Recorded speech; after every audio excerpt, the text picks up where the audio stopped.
Aqui para vocês, pessoal. Deixa eu começar. Então, boa tarde. Tem uma assistente aqui hoje comigo. Então, hoje a gente tem. Essa é a Maria Cecília. Fique sentadinha aí na sua tarefa. Então, pessoal, alguns avisos para vocês. Em relação ao semestre que vem, né? O Consune tinha definido no ano passado ainda que esse período 2021.1 seria remoto. E a partir do período 2021.2, a gente já teria algumas discussões, dependendo das condições sanitárias, né, até então, aí seria definido posteriormente se voltaríamos de forma definitiva ou não. É o que acho que a maioria, pelo menos, deseja, né, desde que seja, tanto de alunos, quanto professores, quanto o setor administrativo, todo mundo quer voltar às atividades, a gente sabe que o desenvolvimento, principalmente no curso de engenharia, é bem melhor presencialmente, e é necessário esse retorno presencial o quanto antes, mas a gente tem alguns desafios em termos do tamanho que a UFAL é, né? Então, a UFAL é muito grande, tem várias cidades, várias unidades diferentes, cada cidade com seu desafio, então é algo bem complexo esse retorno, né? Já que muitas das universidades privadas acabaram retornando de forma remota, híbrida, né? Alguns alunos em casa, outros assistindo a aula, e já pelas discussões que eu participei, isso daí não vai ser possível para a gente, porque necessitaria de uma confiabilidade maior na internet, que nem a C. Simões, que é o nosso centro maior ali, teoricamente, né? Aquele que teria melhores condições em relação a outros centros no interior, nem a C. Simões a gente tem uma qualidade desejável de internet constante, uma velocidade boa, sem falar que teria que ter todo um suporte que hoje a gente não tem como ter, né? E até a questão de recursos está difícil para obter isso até esse nosso retorno. Então, acho que assim que tiver alguma novidade nas próximas reuniões, eu sempre estou participando, eu trago para vocês nas próximas aulas.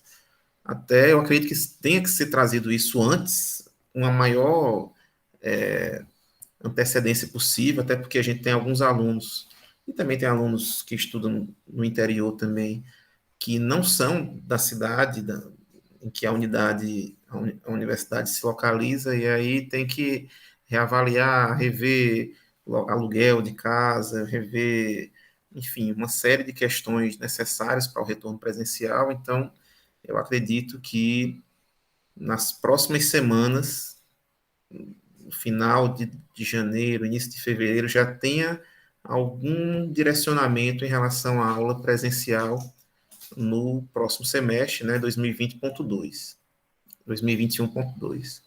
Então, trago para vocês assim que tiver qualquer novidade, eu atualizo vocês em relação a isso, certo?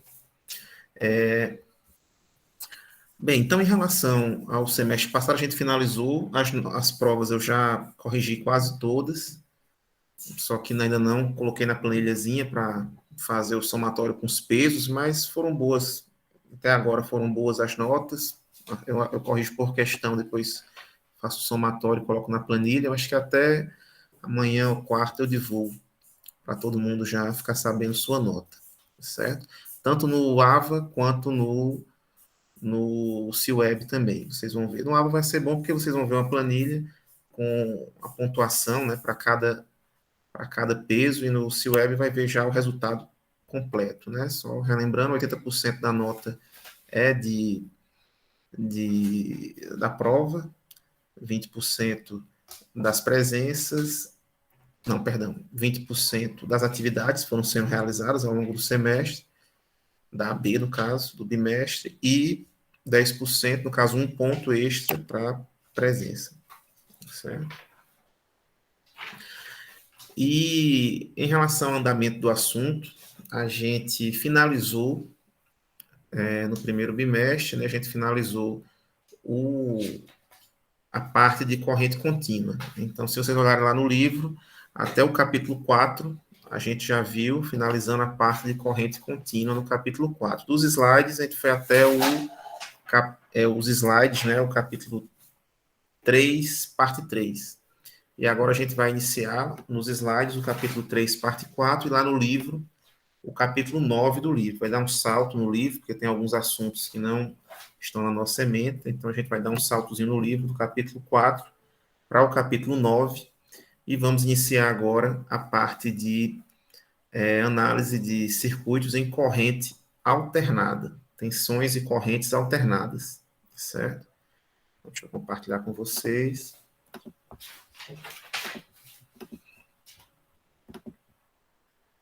Então, a gente está aqui no capítulo 3, parte 4, com essa parte de tensões e correntes alternadas. Eu vou dar como exemplo aqui, do jeito que está lá no livro, no capítulo 9, a gente sempre fala, poderia ser corrente aqui também, mas acaba que ele sempre cita tensão, mas tudo que for falado para tensões pode ser aí considerado para correntes também, certo? Então, na primeira unidade, a gente só estava falando de tensões e correntes contínuas, que são aquelas que vão ser geradas, né, usadas ali por equipamentos eletrônicos, geralmente, que a gente tem em casa. Então, tudo que funciona a pilha, a bateria, então, esses elementos funcionam em tensões e correntes contínuas. Então, se você tem ali um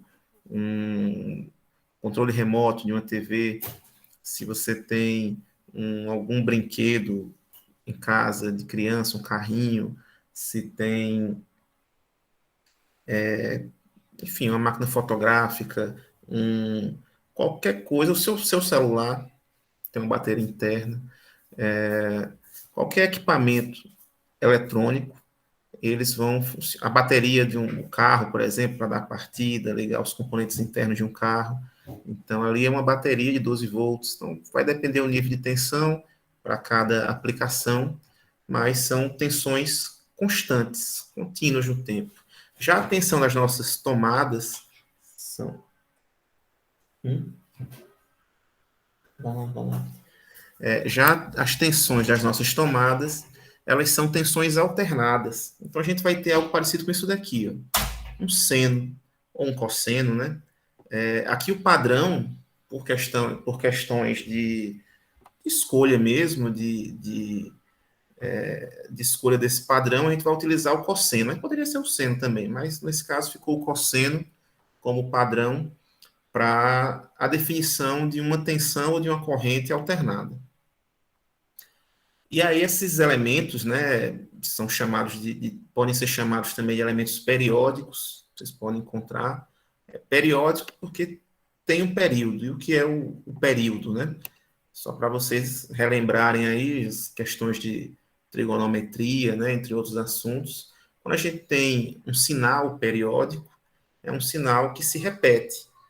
Ele tem um determinado tempo em que um ciclo vai ser repetido, vai ser repetido e formar o sinal como um todo. Então, um sinal que se repete, o que vai se repetir são ciclos. E aí a gente pode dividir esse sinal em pequenas partes que, se forem postas lado a lado, formam um sinal como um todo. Então, aqui eu tenho uma tensão que está variando no tempo. Tem hora que ela está no valor máximo, tem hora que ela passa por um zero, tem hora que ela está no valor negativo, sobe de novo para um zero, vai para o valor máximo, fica variando. E se eu pegar uma parte aqui, por exemplo, né?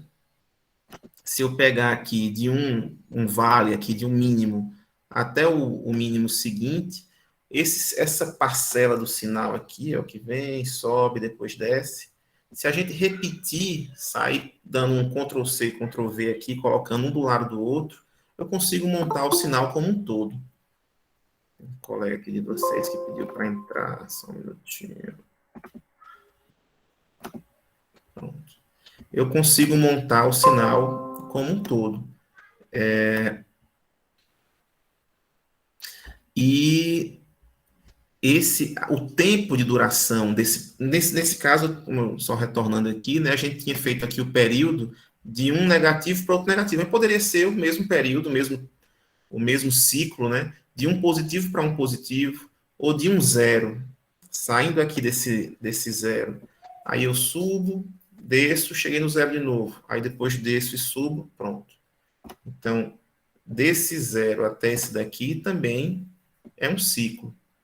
Então, se eu repetir agora essa subida, essa descida diversas vezes, eu consigo montar o sinal de novo. O que não ocorreria, por exemplo, se eu pegasse desse zero até esse daqui. Eu só pego a parte positiva de um sinal, certo? Então, eu tenho que pegar o sinal como um todo, né? O ciclo, quando ele for repetido, ele tem que formar o formatozinho aqui desse sinal como um todo. A duração de um ciclo de um sinal periódico é dado o nome, a gente dá o nome de período. É o tempo necessário para se percorrer um ciclo, certo? Aqui, atenção, cada país, a gente tem no mundo basicamente dois padrões de variação aqui, né? De tempo de duração de um ciclo, certo? Aqui no Brasil, o nosso padrão ele é de 16 milissegundos, certo? Então é muito rápido essa duração, 0,01666666, uma dízima. Então é 16,67 milissegundos, aproximadamente, o tempo de um ciclo, certo? Aqui na nossa rede. Tem outros países que é uma duração que o ciclo é mais longo, né? No caso, ele vai ter aí 20 milissegundos. Então, depende, são esses dois padrões, o 16,67 e o 20 milissegundos, que até a gente nem fala muito nessa grandeza, a gente fala mais na grandeza que é a frequência. E o que é a frequência? Da mesma forma que eu posso ter, assim, eu sei que um ciclo ele tem uma determinada quantidade de segundos, esse é o meu período, a duração de um ciclo. Agora, quantos ciclos ocorrem dentro de um segundo, né? A pergunta é quantos ciclos ocorrem dentro de um segundo. Então, eu posso ter aqui, por exemplo, eu posso ter aqui, vamos ver aqui,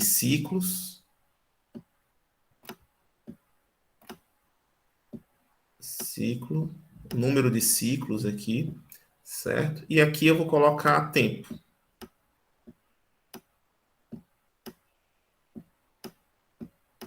Não é muito bom escrever aqui não, mas estou tentando, mas só para rapidinho para a gente entender.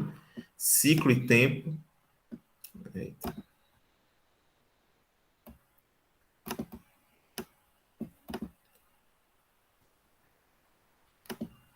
Ciclo e tempo, onde eu tenho aqui, por exemplo, um ciclo, a duração de um ciclo é o período T, né? Ele vai durar T segundos.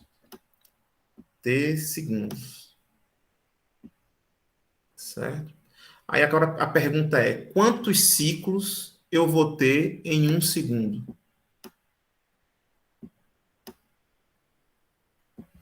Certo? Quantos ciclos? E a esse número de ciclos que eu tenho em um segundo, eu vou dar o nome de frequência. Então, tenho aqui um ciclo, ele ocorre em T segundos, numa determinada quantidade de tempo, que é o período, né? Agora, quantos ciclos vão ocorrer em um segundo? Aí você faz aqui o meio pelos extremos, né? Aqui, essa proporção. E aí a gente vai encontrar o quê? Que vai ficar F vezes T igual a 1, né? Então, a frequência, que é o número de ciclos em um segundo, vai ser igual a 1 sobre o tempo, sobre o período. 1 sobre o período, certo? Que é essa formulazinha aqui.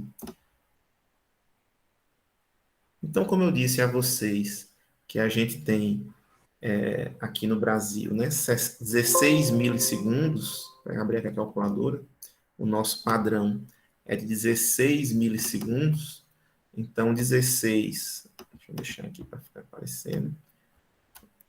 Na verdade, é 16,6666, né?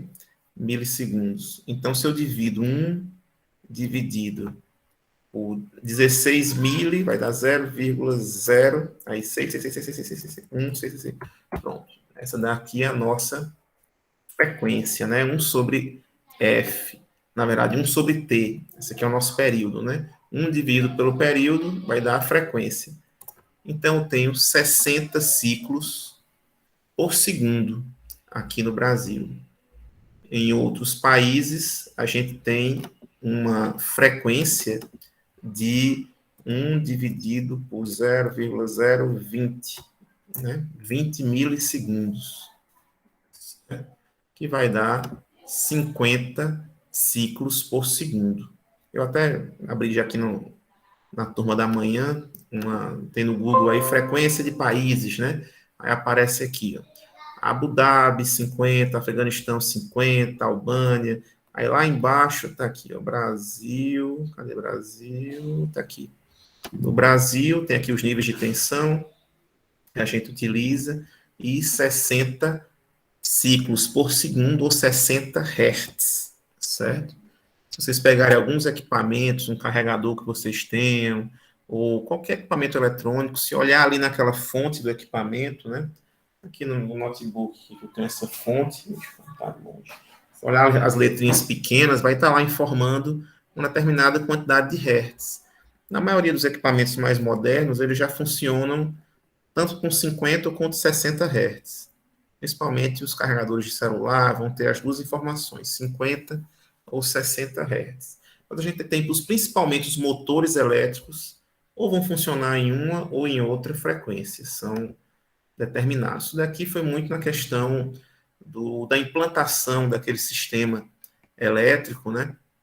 E aí definiu-se uma frequência na época e ficou essa frequência, esse padrão determinado, né?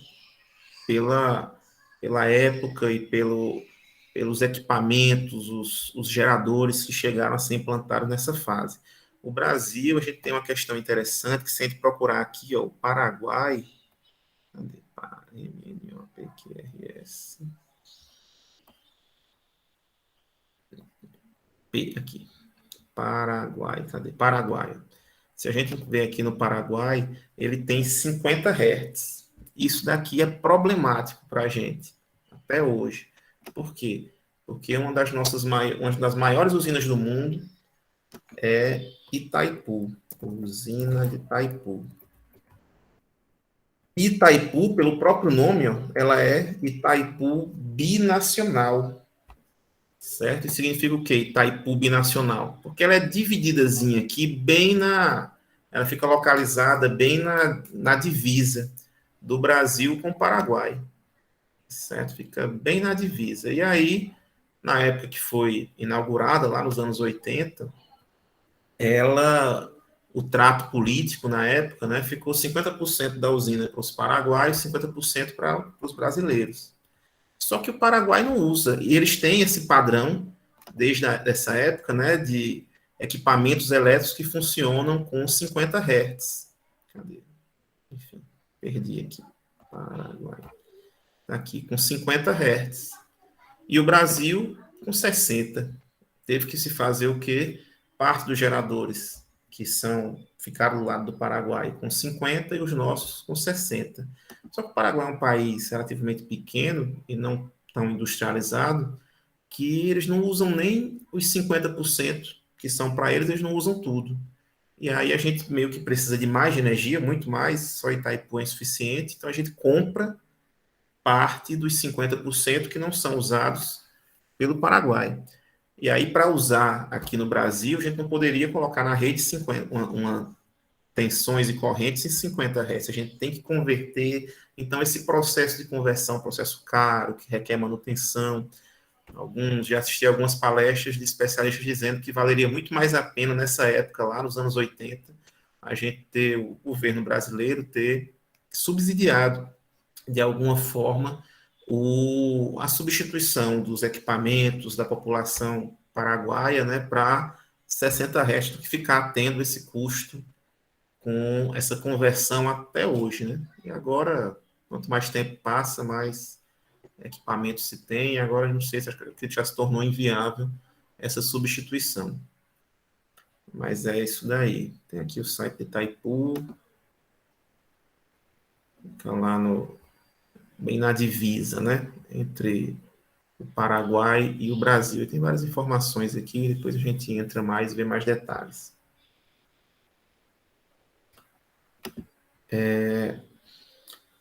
Então, essas são duas das grandezas que a gente precisa analisar, né? O período e a frequência. Período, o tempo de duração de um ciclo. O ciclo é aquela menor parte do sinal que, se a gente repeti-la, eu vou formar o sinal como um todo. Período, tempo dessa menor parte, desse ciclo. E a frequência é o número de ciclos que ocorrem em um segundo. E aí a gente tem aqui a frequência angular. A frequência angular, ela vai ser multiplicada aqui por 2π. Eu vou pegar essa frequência em hertz, né, em ciclos por segundo, vou multiplicar por 2π, e aí vai servir como argumento aqui do meu cosseno, na hora de montar a formulação desse cosseno aqui. Certo? Então é só multiplicar por 2π, então, 60 Hz, 60 vezes 2π, essa daí é a minha frequência angular. Essa frequência angular é dada agora em radiano por segundo, né? Aqui eu tinha ciclos por segundo. Deixa eu aceitar aqui um coleguinha de vocês. Pronto. Eu tinha aqui radianos por segundo. Aliás, eu tinha ciclos por segundo. Quando eu multiplico por 2π, eu faço essa conversão para radiano por segundo dentro do seno. E aí os elementos que eu tenho aqui dentro são quais? O valor máximo, né, de um seno e de um cosseno, eles variam ali entre 1 e -1, certo? O cosseno vai variar entre 1 e -1. Então, eu vou multiplicar esse cosseno por uma amplitude máxima do sinal. Então, se eu tenho uma tensão lá, 100 volts, então, isso daqui é o meu valor máximo que o seno vai alcançar, vai ser 100, quando o cosseno for 1, e o mínimo vai ser -100 quando o cosseno for -1. E o argumento do cosseno, lembrando que aqui dentro é um ângulo, né? Tudo que tiver aqui dentro, o resultado final aqui tem que sair um ângulo. É cosseno de um determinado ângulo. Vai ser o produto aqui de uma grandeza, que é a minha frequência angular, que é radiano por segundo. Então, vou multiplicar radiano por segundo, rad, dividido por segundo.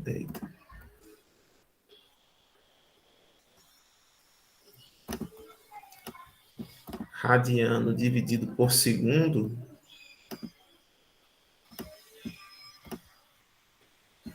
mais um outro ângulo que está, aliás, vezes, né? Esqueci aqui de fazer o vezes, o tempo, esse tempo t, que aqui eu vou ter vários, a tensão vai variando com o tempo, né?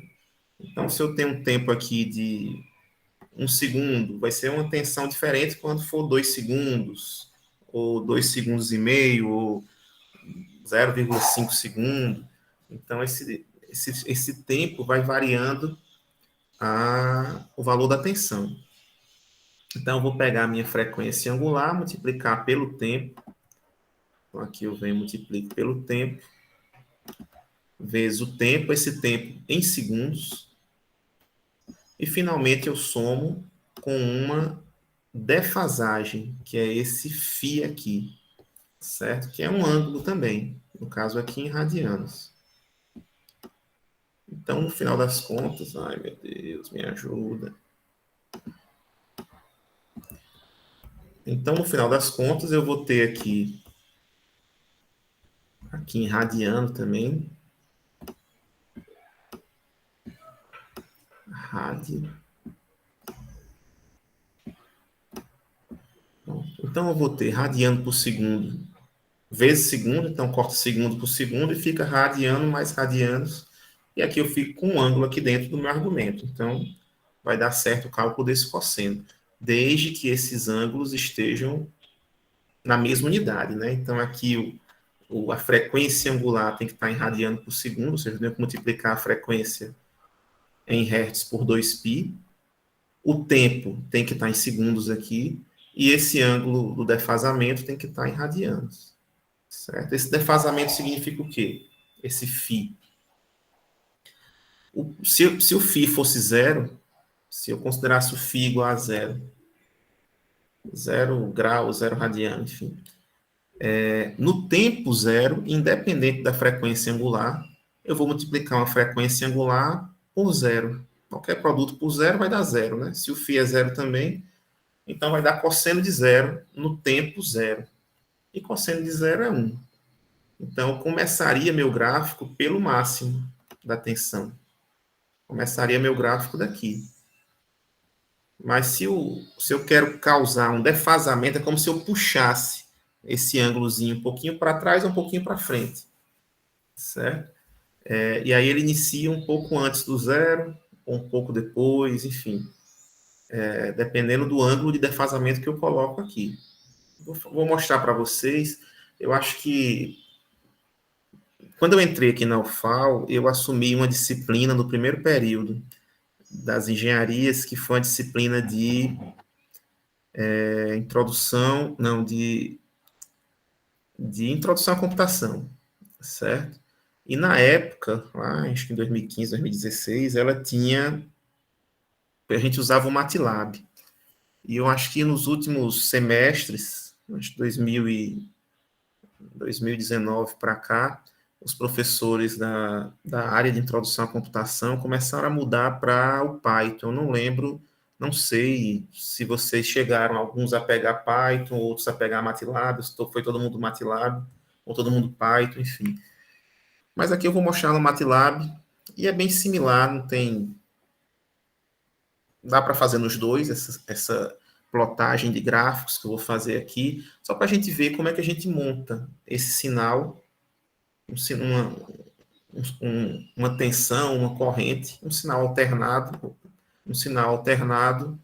numa ferramenta computacional, né? Vou mostrar para vocês aqui. Todo mundo já trabalhou, alguém trabalhou com MATLAB aqui? Quer que eu mostre um pouquinho? Posso mostrar aqui para vocês. Tem que trabalhar no MATLAB. Bem, aqui está. Isso aqui é uma versão de 2015, mas as versões acabam seguindo mais ou menos o mesmo padrão. Muda uma coisa na estética ou algumas funções, uma coisa ou outra, mas no básico tem o mesmo padrão. Aqui as telas, a gente tem 4 telas principais. Eu vou até apagar isso daqui, mostrar só essas 3 principais aqui, que são quais? A gente tem aqui o arquivo atual, a pasta atual, né, onde eu posso baixar, posso deixar salvo diversos arquivos que eu tenha. Então, eu vou já baixar daqui algum dado ou outro. Aqui eu tenho a minha área, meu espaço de trabalho, onde são guardadas alguns valores que você simulou. Então, aqui eu tinha feito umas simulações na aula da manhã, então já tinha criado aqui algumas grandezas. E aí algumas variáveis aqui, essa variável aqui, F, uma constante, na verdade, de frequência, de 60 Hz, F2 de 50, e assim vai. E aqui a janela de comando. A janela de comando, eu posso fazer qualquer tipo de... Ela vai ler como uma linha, né? No momento que eu der Enter, vai entrar. Então, eu posso fazer aqui um 5 vezes 3, por exemplo. Quando der o Enter aqui, ele vai me dizer que a resposta, né, foi de 15, desse produto. Ou eu posso diretamente colocar, associar valores a alguma letra aqui, ou alguma palavra, né? A igual a 6, B igual a 12, E aí eu quero fazer quem é A vezes B. E aí ele entende dessa forma. Então a gente pode fazer manipulações aqui a partir da janela de comando diretamente, mas de toda forma eu teria que ir digitando linha por linha para ele entender e interpretar esses resultados. Então a gente acaba criando um script, que é como um textinho que vai sendo lido linha por linha, da esquerda para a direita, de cima para baixo, do jeito que a gente faz a leitura normal de um texto, e vai mandando linha por linha para a janela de comando para aquelas linhas serem executadas de forma sequencial. Então, eu posso aqui mandar apagar aqui, por exemplo, usando uma função. Além dessas manipulações, a gente tem diversas funções aqui dentro, certo? Tem várias bibliotecas de funções já pré-realizadas aqui, já foram prontas por outros pesquisadores, por uma equipe aí de muito grande de usuários mesmo no MATLAB, além da equipe do fabricante em si, né? Lembrando aqui que MATLAB, o nome vem de lab, laboratório, né? E mat de matriz, certo? Então aqui ele vai interpretar as coisas como matrizes. Então a gente vai falar, pode ser uma matriz de uma linha, uma coluna é um número, né? Mas eu posso ter matrizes aí só de uma linha, por exemplo, como um vetor, só de uma coluna, pode chamar de vetor, array também, né? Na programação. Ou matrizes com várias linhas e várias colunas, e os produtos são feitos baseados nos produtos de matrizes. Então, aqui é uma função comum que eu posso usar, eu sempre gosto de usar antes de fazer minhas contas, né? É apagar a janela, esse espaço de trabalho. Então, apagar todas essas variáveis, eu dou um clear all, na hora que eu der o enter, eles vão ver que vai apagar todas essas variáveis aqui que foram criadas pela manhã. Se por acaso eu apertasse um F aqui e desse um enter, ia aparecer 60, que foi salvo lá na turma da manhã. Se eu colocasse aqui um período T, maiúsculo aqui, apareceu o período de 16,7 milissegundos.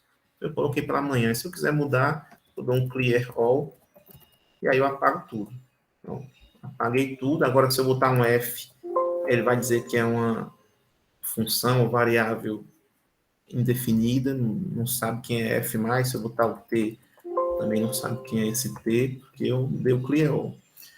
E aí, para limpar aqui a tela, eu dou um CLC, ele dá uma limpadinha na tela, aparece tudo. Então, eu vou criar agora um script, né? Quando eu aperto aqui, vai aparecer aqui, não nomeei ainda esse arquivo, não tem título. E aí eu começo sempre com clear all e o CLC para apagar a tela e apagar todo o lixo, né, que tivesse aqui numa outra simulação que foi feita, para que ele não pegue nada desses dados. E aí vamos montar agora. Eu quero plotar, né? Quero que apareça ao final aqui um gráfico parecido com esse daqui, de um seno, de um cosseno, no caso, esse padrão, né? Então aqui tem algumas grandezas que eu preciso definir inicialmente. Primeiro, a minha tensão máxima. Minha tensão máxima eu vou botar aqui de 100 volts. No momento que eu coloco ponto e vírgula, né? Se eu colocasse aqui na hora que eu coloquei aqui o A igual a 3 e não coloco um ponto e vírgula no final, ele acaba repetindo na janela aqui, dizendo quem é. Mas se eu coloco B igual a 5, coloco um ponto e vírgula no final, aí ele não replica, né? Não suja mais ainda a minha janela de comandos. Então é só esse ponto e vírgula no final, é só para não precisar ficar apresentando na janela de comandos os resultados que vão ser feitos dessas continhas que vão surgir. Então, aqui eu vou colocar uma frequência de 60 Hz. O período é 1 sobre a frequência. Já coloco aí também. Aquela grandeza φ, né, esse φ aqui, o defasamento, vou deixar zero. Φ igual a zero. Sim, eu preciso, além da frequência, né, preciso do ômega, desse W aqui, né, desse ômega aqui, que é a frequência angular. Então, eu tenho que multiplicar por 2π esse meu F. Então, ômega igual a 2 vezes π vezes a frequência. Se eu colocar PI, ele já entende aí com várias casas decimais.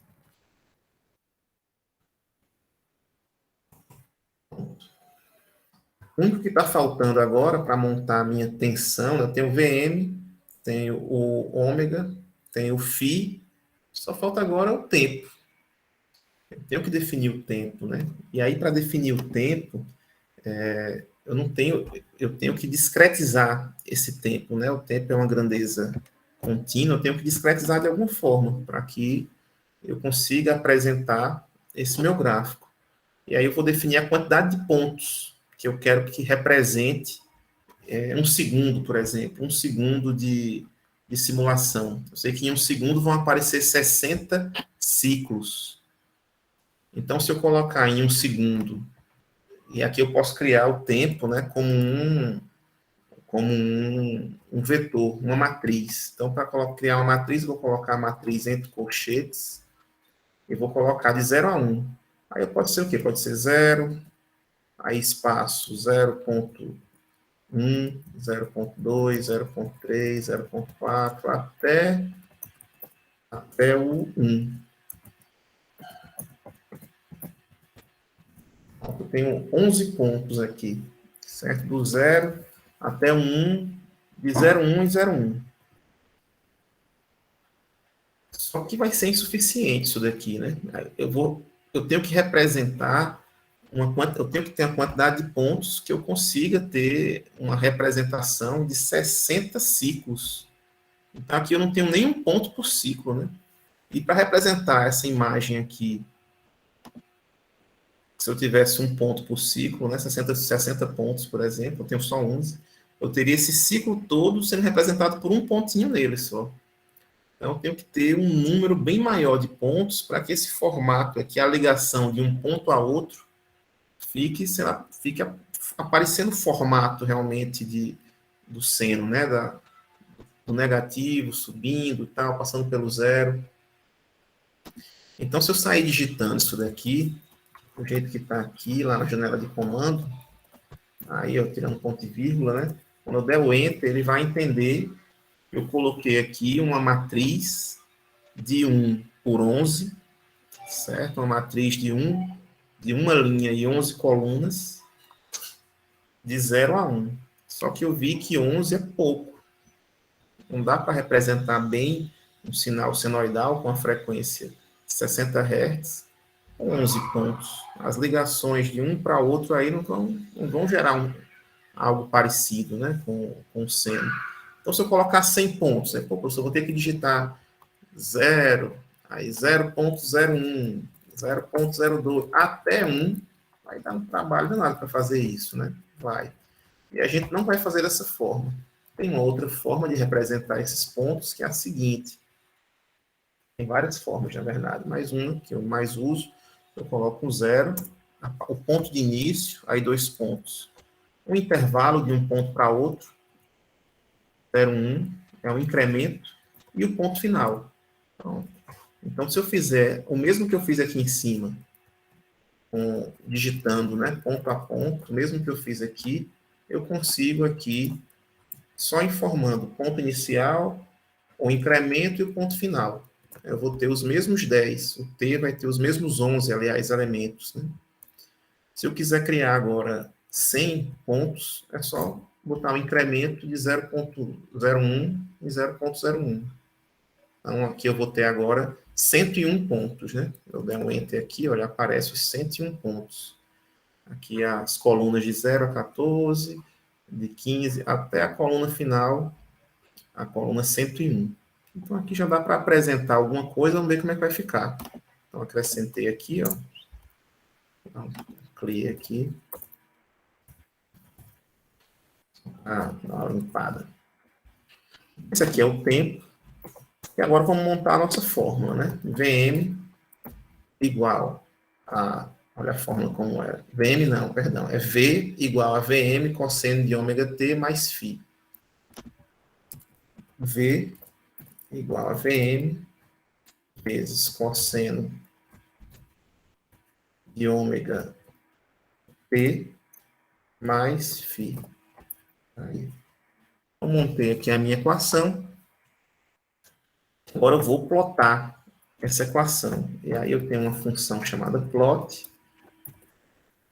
E eu vou colocar aqui o x e o y, né? Então é o tempo e o x e o meu y aqui é o v, certo? Então montei aqui o meu script. Vou salvar esse script em algum local. Vou botar aqui salvar, deixar lá na área de trabalho mesmo. Vou botar aqui tensão 2. Foi salvo aqui na área de trabalho e vou mandar rodar. Ou aperto F5 ou dá esse run aqui. Vamos ver como é que ficou o nosso gráfico. Opa, olha como ficou aí. Então, 100 pontos, ainda não formou, é pouco 100 pontos, né? 100 pontos aqui ainda não foi insuficiente para apresentar, porque parando para pensar, eu tenho 60 Hz, 60 ciclos, 100 pontos é pouco, eu tenho que ter pelo menos 1000 pontos, né? Para parecer um seno de verdade. Então, eu vou colocar aqui, ó, de 0,01. Então, aqui eu vou ter 1001 pontos aqui. Aí, vou mandar rodar de novo. Pronto, agora sim já está ficando mais parecido. Se eu der um zoom aqui, porque aqui tem 60 ciclos em um segundo. Se eu der um zoom aqui nos 3 primeiros ciclos, ó, pronto, aqui já está mais parecido. Ó. Mas ainda você vê que ó, em 1001 pontos, né? 1001 pontos dividido por 60 ciclos. Cada ciclo está representado por 16 pontos, aproximadamente. Por isso que ainda fica essa onda meio quebradinha aqui, porque o MATLAB, na hora de plotar, ele une um ponto ao outro por uma linha reta, por uma reta. Então, acaba que ele fica meio quadradinho, assim, né? Fica com esse aqui é um ponto, de um ponto para outro aqui, acaba ficando se vocês até verem aqui, ó, a distância de um ponto para outro é de justamente 0,001, né, de 1 mili, no caso, segundo. Aqui é o ponto 15, aí o próximo é o 16, o próximo 17, o próximo 18, e assim vai. Por isso que ele acaba ligando de um ponto ao outro por uma reta.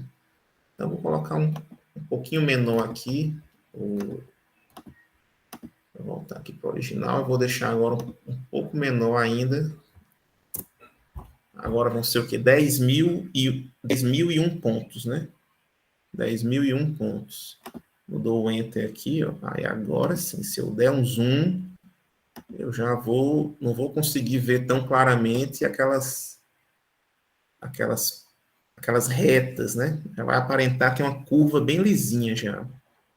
Já vai aparentar que é uma curva bem lisinha. Se eu der um zoom maior aqui, eu tenho que dar mais um ainda para conseguir ver aquelas retas sendo formadas, né? Mas aí eu já não...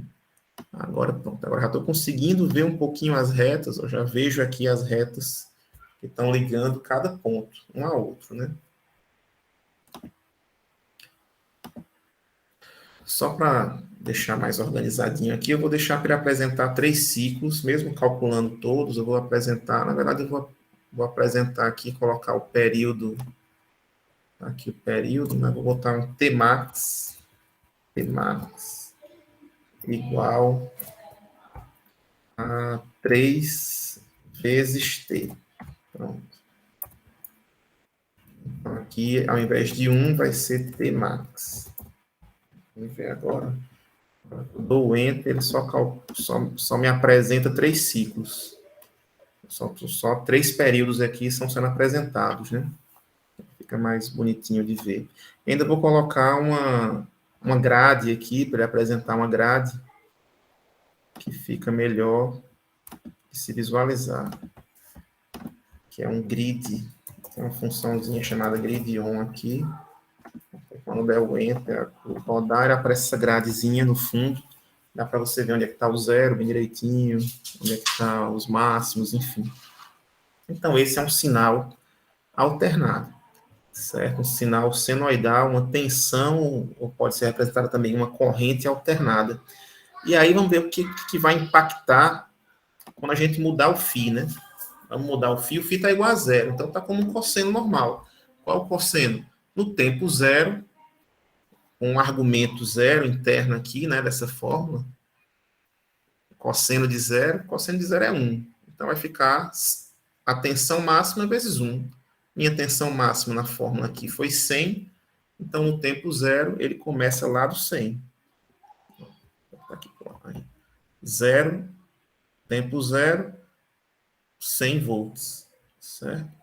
E aí quando eu vou crescendo, vai mudando a fórmula lá, né, vai caindo aqui e tal, até que eu chego e passo aqui em algum momento pelo zero, e pelo número de pontos acabou chegando perto, né? Acabou não passando mesmo, chegou próximo. Aqui o menos 100, aqui aproximadamente menos 100, depois de um período, depois de um determinado tempo. Então, se o φ fosse diferente de zero, se eu quisesse começar da metade aqui, ó, tenho aqui meu gráfico, eu não quero começar dos 50, dos 100 volts, eu quero começar dos 50. Certo? 50 volts está mais ou menos aonde? Tá aqui, mais ou menos aqui, os 50 volts, né?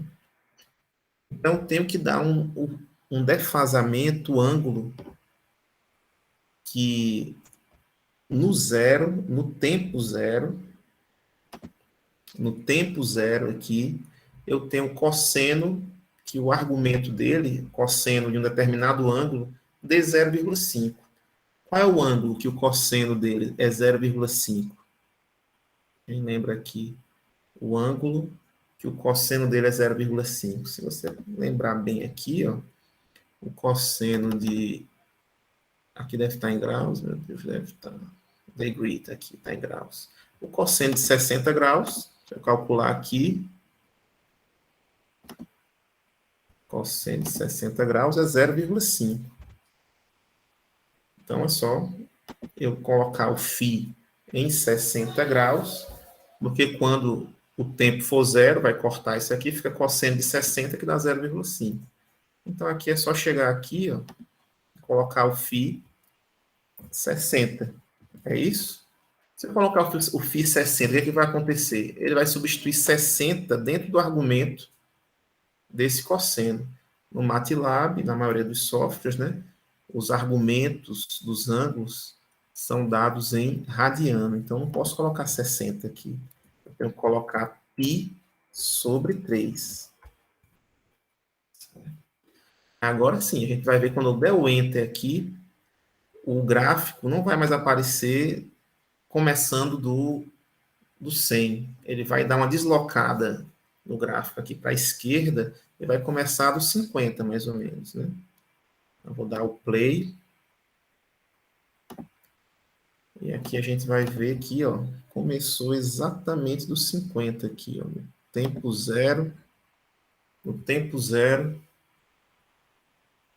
o cosseno de ômega t, essa parte de ômega t ficou igual a zero, só restou o φ, que era π sobre 6, cosseno de π sobre 6, 0,5, 100 é meu VM, 100 vezes, ficou 100 vezes 0,5, que deu 50, certo? Então, a gente tem uma defasada, né? Vou criar, deixa eu botar zero de novo aqui, só para a gente ver o impacto. Voltei aqui, para a gente ver o impacto da mudança da frequência. Eu vou criar agora uma outra grandeza, certo? Uma outra frequência, um F2 de 50 Hz. No Paraguai, como é que funciona? 50 Hz, então eu vou ter um T2, um período 2, que é 1 sobre F2. O T máximo eu vou deixar. Vou ter também uma frequência angular 2, que é 2 vezes π vezes F2. Vamos para o φ, vou deixar um φ só. Tem também aqui uma tensão 2, um V2. Tensão 2 com ômega 2 e φ2. Não, φ deixa no mesmo só, né? E vou mandar plotar agora dois gráficos no mesmo plotzinho. Então, para fazer isso, a gente colocou um XY aqui. Vou colocar agora um segundo XY, o tempo e o V2. Agora vão aparecer dois gráficos, ao invés de um só, no mesmo quadro aqui. Vou lá dar o play. O azul com 60 Hz, que é o meu F, e o vermelho, que é a segunda cor que aparece na sequência, com 50 Hz. Vamos lá como ficou. Ó, se vocês perceberem aqui, ó, a frequência, quanto maior a frequência de um sinal, ou seja, quanto mais ciclos por segundo eu tenho, mais apertadinho o sinal fica. Menos tempo, menor a duração desse ciclo, né? Menor o período. Então, esse azulzinho aqui é a minha frequência de 60 Hz. E esse vermelho é a minha frequência de 50. Então, a frequência de 50 ela é mais espaçosa, ela dura mais. Certo? Então, eu plotei aqui 3 ciclos só. 3 ciclos do azul, né, de 60 Hz. Não deu nem para completar os 3 ciclos do vermelho, porque ele é mais duradouro, né? Demora mais um pouquinho.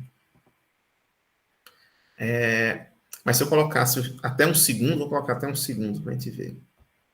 Se eu fosse até um segundo, aí ficaria, não daria para contar direito, que até é muito grande, mas deixa eu botar isso aqui até um. Dentro de um segundo, aqui não dá nem para enxergar direito. Mas, enfim, dentro de um segundo, se a gente fosse contar, né, aqui a quantidade de ciclos, eu teria, vamos contar aqui, eu teria, dentro de um segundo, 60 ciclos do azul e teria 50 do vermelho. Se for contando aqui, ó, um por um, daria 60 do azul e 50 do vermelho. Certo? Porque o vermelho é mais espaçoso. Ele leva mais tempo, né, para passar. A frequência dele é menor e o período é maior. Certo? Tem essas diferenças. Isso na prática, os equipamentos são feitos para trabalhar. Então, se você tem uma lâmpada de tantos watts, de 100 watts, para funcionar no Paraguai com 50 Hz, e outra de 100 watts também para funcionar aqui no Brasil com 60 Hz, elas vão funcionar da mesma forma, só que tem componentes eletrônicos lá dentro que vão ser que vão funcionar adequadamente com a frequência de cada região, com a frequência que ele foi programado para funcionar. Certo? Então tem só que observar essa questão. Existe um equipamento, a gente tem até lá no laboratório, no laboratório de eletricidade, instalações elétricas, lá na UFAL, que a gente tem um equipamento que varia essa frequência. A indústria tem muito desse equipamento, que é o chamado inversor de frequência. O inversor de frequência, ele permite a variação da frequência que está alimentando geralmente motores. Eu consigo, aumentando ou reduzindo essa frequência, mudar a velocidade que o motor gira. Quanto menor a frequência, mais lento o motor vai girar. Quanto maior a frequência, mais rápido o motor vai girar. Certo? Então, eu consigo fazer isso a partir desses equipamentos.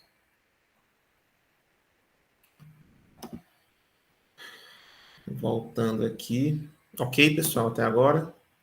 Deu para ver aí como é que a gente monta esse sinal senoidal, essa tensão, ou pode ser uma corrente também, né? Ou uma tensão, uma corrente alternado. Então, essas grandezas que a gente viu, só recapitulando, o período, a frequência angular, o defasamento φ aqui, a amplitude máxima, e aí forma um sinal. E aí, pessoal, o que aconteceu? No sinal senoidal, no sinal alternado, né? O que acontece? Eu não tenho só senos. Eu posso ter outras formas de sinais que variam no tempo, que não são constantes. Outras formas de tensões e correntes alternadas. Eu posso ter, por exemplo, uma onda triangular, é uma ondazinha assim, ó, formando um triângulozinho aqui, parecendo uma serra, né? Eu posso ter uma onda quadrada, que é assim, ó, e não deixa de ser alternada, formando esses meio que retângulos, né? E eu tenho a forma senoidal. Então, observou-se que informar, que definir uma grandeza, uma tensão, uma corrente, pela sua tensão máxima, pelo seu VM, era insuficiente, porque eu vou ter impactos totalmente diferentes se o sinal for triangular do que se o sinal for senoidal e se o sinal for uma onda quadrada. Você vai ter comportamentos diferentes das suas cargas. Não vai ser a mesma coisa. Então, a gente vai ter que criar uma grandeza e também outra coisa, ó, o sinal, a gente pode ter, inclusive, um sinal alternado que seja dessa forma que eu vou mostrar para vocês aqui.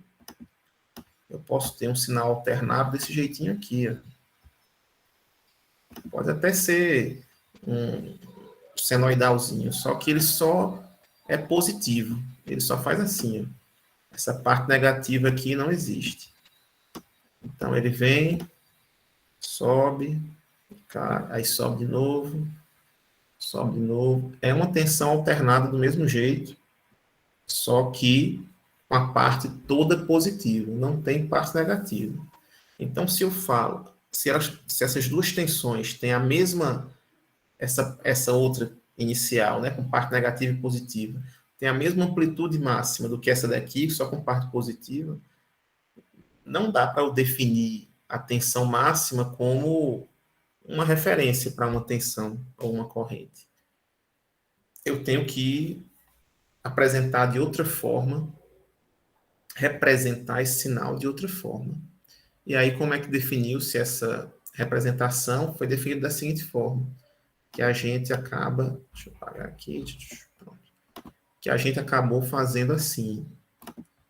Não sei se alguém já ouviu falar, quem gosta de som, quem gosta de aparelhos de som, de aparelho de... Onde é que eu vejo mais isso?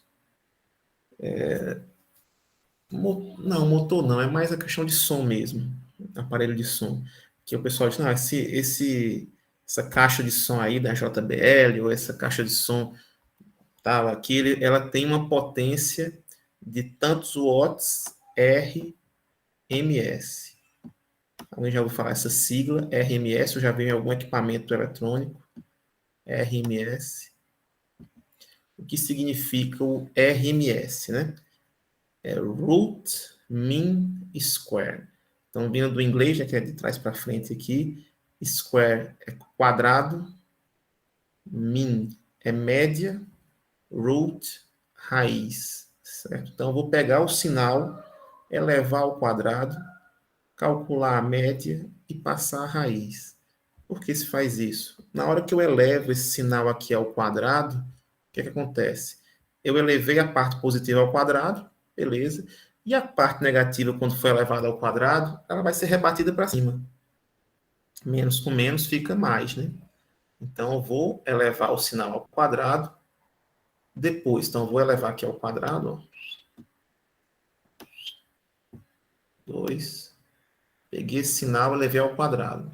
Vou calcular a média depois desse sinal que está elevado ao quadrado.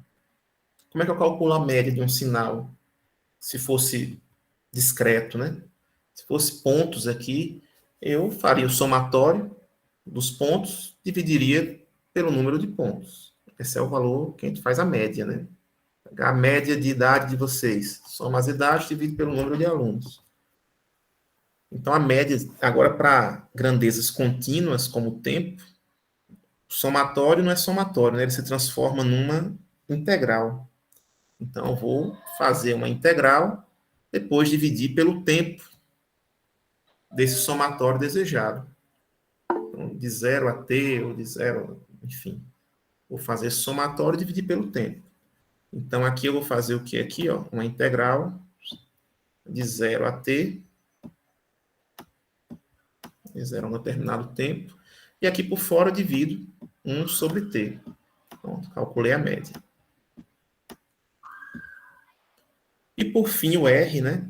Que é a raiz. Eu não elevei ao quadrado no começo aqui, vou passar a raiz. Passa aqui a raiz. Pronto. Então, eu vou ter justamente essa fórmula aqui, ó. O v cosseno de t, de ômega t mais φ elevado ao quadrado. Fiz o somatório para calcular a média, dividi por 1 sobre t e passei a raiz no final. Aí aqui, lá no livro tem passo a passo, resolvendo essa integral aqui. Mas para simplificar, né, já peguei o resultado final. Se você resolver essa integral, vai encontrar esse valor aqui, RMS, root mean square, quadrado, média, raiz, que é só dividir a tensão máxima por raiz de 2. Então, se você resolver essa integral aqui, você vai encontrar aqui a tensão RMS, ou tensão, outro nome, né, que é dado aqui no jargão, a tensão eficaz, é igual a tensão máxima dividido por raiz de 2, quando eu tiver uma tensão senoidal, cossenoidal, enfim. Certo? Vendo esse padrãozinho do cosseno aqui, eu vou ter que a tensão eficaz, ou tensão RMS, é a tensão máxima dividido por raiz de 2. Isso daqui vai ser importante quando? Isso é tão importante, pessoal, essa tensão eficaz, que qual é a tensão na nossa rede aqui no Nordeste, né? Na maioria do Nordeste, na verdade. Tem algumas cidades que utilizam 127, mas na maioria do Nordeste é 220. Quando eu falo 220, eu estou falando de tensão eficaz, tensão RMS. Eu não estou falando de tensão. Se você for medir lá com um equipamento que consiga medir, tinha um osciloscópio, né?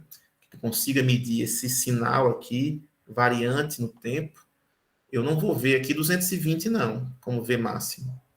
Na verdade, eu vou ver 220 vezes raiz de 3, né? 220 vezes raiz de 2 raiz. Pronto. Então, eu vou ver 311 volts.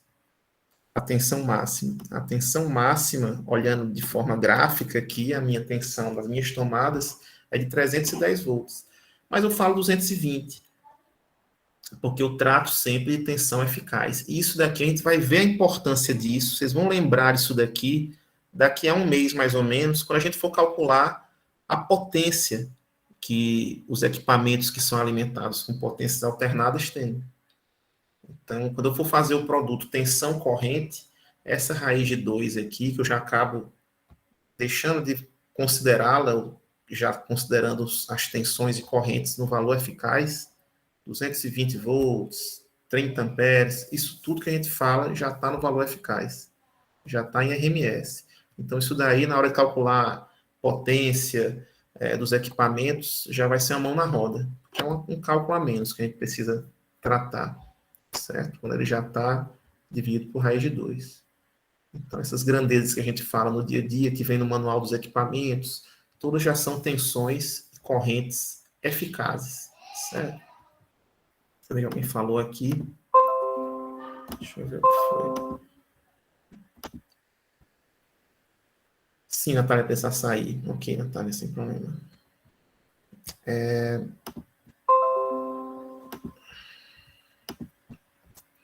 Certo? Então, essa daqui são os cálculos das tensões eficazes. Lá no livro, tem mostrando também como é que calcula, né, essa mesma integral. Na verdade, vai mudar a integral, né, quando eu tiver uma onda triangular ou uma onda quadrada.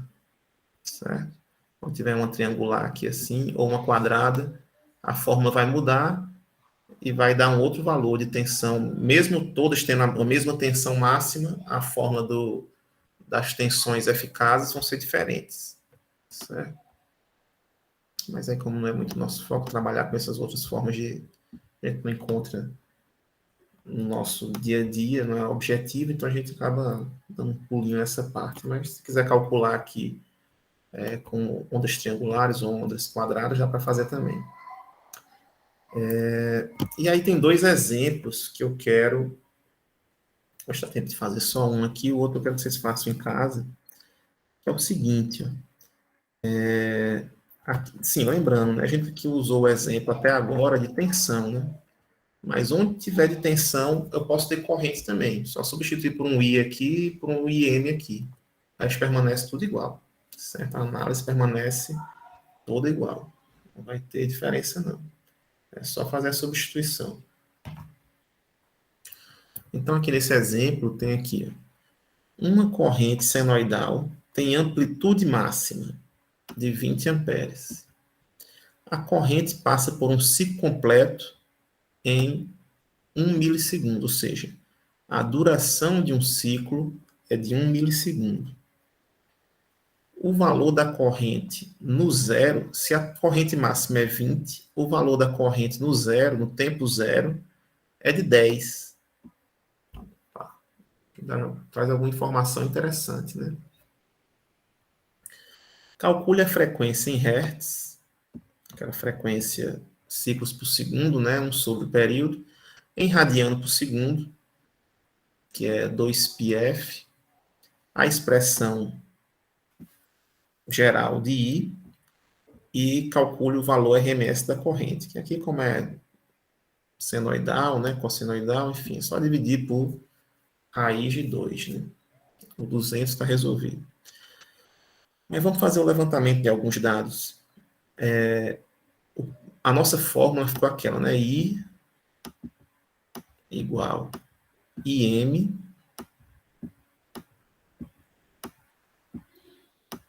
I máximo, né? Vezes o cosseno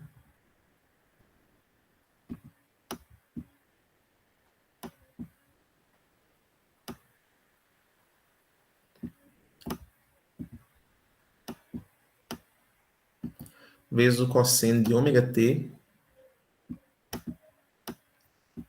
mais φ. Vamos ver onde é que a gente vai encontrar cada uma dessas grandezas. O IM já foi dado direto, que foi 20 amperes. Então, beleza, o IM eu já tenho. Não preciso nem me estressar. Quando eu informo aqui, ó, a corrente passa por um ciclo completo em 1 milissegundo. Eu estou falando do período, do T. Então, não está perguntando sobre o período aqui, né? Mas o período, se eu dividir 1 pelo período, eu encontro a frequência em Hertz. Então, 1 dividido por 1 mili vai dar o quê? 1 dividido por 10 a menos 3, 10 a menos 3 vai para cima, 10 a terceira, né? Vai dar 1000. 1000 Hertz. 1000 vezes 2π, 2000 π radiano por segundo. Então, aqui já vai ficar o ômega 2000 π, minha frequência angular. Falta só encontrar o φ, né? Mas o φ eu já vou encontrar por onde? Por essa outra informação. O valor da corrente em t igual a zero é 10, que é justamente a metade, né? Da corrente máxima. Então, o φ vai ficar lá, né? Esse cosseno de ômega vezes t, de frequência angular vezes t, no tempo igual a zero, vai para zero, né? Então, o cosseno de φ vai ser vezes a corrente máxima, vezes o 20, vai dar 10. Então, o cosseno de φ tem que ser 0,5. A gente até fez a continha aqui, né? Do ângulo que o cosseno dá 0,5, que é π sobre 3, que é, no caso, 60 graus. Certo? Então, meu φ aqui é π sobre 3, você pode colocar aqui na formulação, né, π sobre 3 ou 60 graus. Inclusive, é algo que eu quero chamar a atenção de vocês, que isso ocorre muito frequentemente nos livros, em todas as fontes que a gente vê, a tensão, a corrente ser expressa dessa forma aqui. Ó. E aí, na hora que eu peço, por exemplo, olha, aqui é a tensão 300 cosseno de 120π vezes t mais 30 graus. Eu quero saber o tempo, qual a tensão no tempo 3,5 segundos. Aí na hora você vai substituir aqui 3,5, coloca na calculadora, dá errado. Vai dar errado. Por quê? Porque eu tenho que lembrar que a minha frequência angular, que está multiplicando o tempo, ela é radiano por segundo. Certo? É radiano por segundo. Então, esse produto de radiano por segundo vezes segundo vai dar radiano. E aqui é muito comum encontrar essa grandeza em graus. Eu não posso misturar, posso até deixar escrito, né? Dessa forma aqui, mas na hora de substituir na calculadora, eu não posso botar 30 graus. Eu vou colocar, no caso, π sobre 6, né? Π sobre 6, que é 30 graus, né? Eu tenho que transformar em radiano, 3,14 dividido por 6.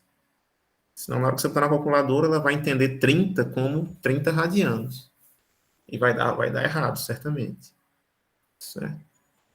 Então, só chamar atenção nesse sentido, na hora que precisar substituir, como nesse caso aqui vai precisar, o tempo aqui na fórmula, na hora que você for colocar na sua calculadorazinha, não esquecer de converter aqui para radianos, ou se quiser, que eu acho mais fácil, muito mais fácil converter o φ para radianos, ou também pode pegar esse resultado aqui, que está em radiano, e transformar para grau, né? Tanto faz, tá no mesmo.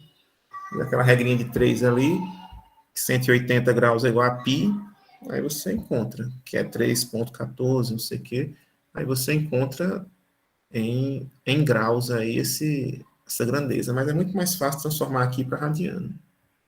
Geralmente a gente vai encontrar múltiplos aqui, né? Ok? Então, são esses dois exemplos. O segundo exemplo aqui, eu já fui falando direto, mas ele entrega a fórmula completa e só solicita, a partir de ter a fórmula, qual o período da tensão, a frequência em hertz, a amplitude V aqui, qual a tensão um determinado tempo e o valor RMS. O RMS é pegar aqui 300, né, meu VM, dividir por raiz de 2. A frequência em hertz. Qual é a frequência aqui? Já dá para ver de cara, né? Já dá para saber aí de cara. Que é 120π o ômega. E ômega é 2πf. Então é só dividir 120π por 2π. Corta π com π. 120 dividido por 2 dá 60. Acabou-se, né? 60 Hz. E o período, 1 sobre 60, já disse para vocês que a frequência que a gente utiliza aqui é 16,6666 milissegundos. Certo? Então ficam essas grandezas aí para a gente definir. E na aula de quarta, pessoal, a gente vai ver a dificuldade que é trabalhar com essas tensões. Nas coisas mais simples. Então, já imaginou aqui, ó, uma coisa bem simples, bem corriqueira. Duas fontes de tensão em série. Eita. Duas fontes de tensão em série. Olha o problemão que eu vou arrumar aqui. Só em ser tensões alternadas, né? Uma fonte de tensão aqui, outra fonte de tensão aqui, ambas mais menos. Coisa que a gente fazia lá em corrente contínua facinho, né? Bem rápido. Ambas mais menos aqui. E eu digo, olha, uma tem 300 cosseno de 120π mais 30 e a outra tem 200 cosseno de 120π menos 50 graus. E aí, qual é a soma dessas duas tensões? Aí eu vou mostrar para vocês o trabalho que é a gente fazer essa continha no início da próxima aula. Fazer a soma de duas tensões, que é algo extremamente corriqueiro. Vai precisar fazer ali a lei das malhas. Eu vou ter que fazer o somatório das tensões dentro de uma malha.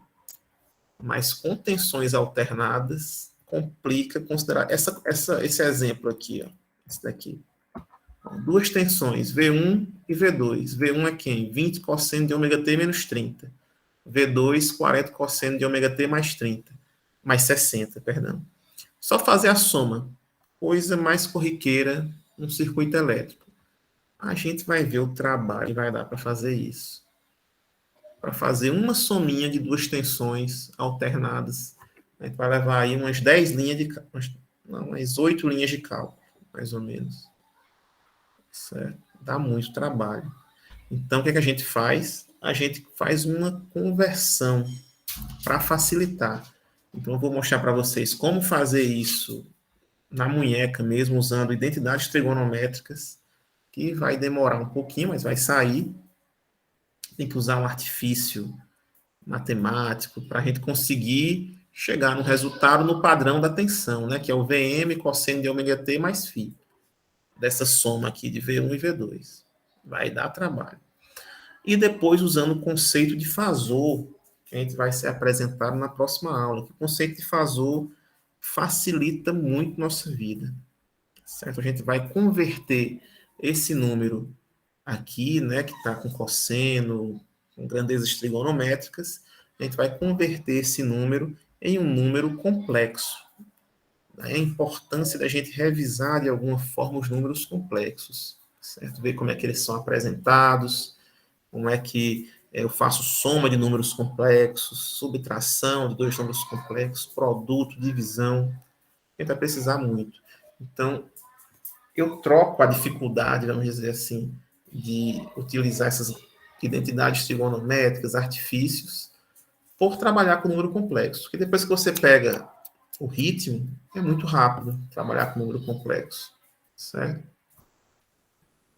Então é isso, pessoal. Faço esse, aqui tem um iniciozinho de fasores, né? Depois de falar de fasor, a gente vem para esse exemplo e eu faço os dois casos. E tem aqui uma revisão um pouco de revisão de números complexos, né? Aqui um número complexo, né, que a gente vai ver na próxima aula, que vai ser tensão, corrente, como a gente faz a transformação, como é que a gente faz soma, subtração, multiplicação e divisão, utilizando números complexos. Então, vai lembrar muito de geometria analítica, né, de geometria lá no primeiro semestre que vocês viram, vetorial, tal. Então, é bem parecido. E aí, muitas das coisas a gente vai conseguir relembrar, mesmo para quem não tenha visto ou tenha esquecido lá no ensino médio, não vai ser tão diferente do que vocês viram lá em geometria analítica, não. Vai lembrar algumas coisas. Certo? Ok, pessoal? Então é isso.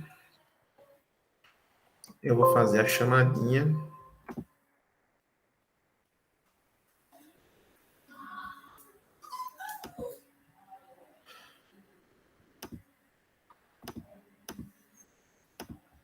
Esses arquivos. Eita, que o site está pegando. Eu vou colocar no aba esse arquivo do MATLAB, caso alguém queira mexer um pouquinho. Está lá no site, mas eu coloco no aba. Para quem quiser mexer um pouco, ficar à vontade.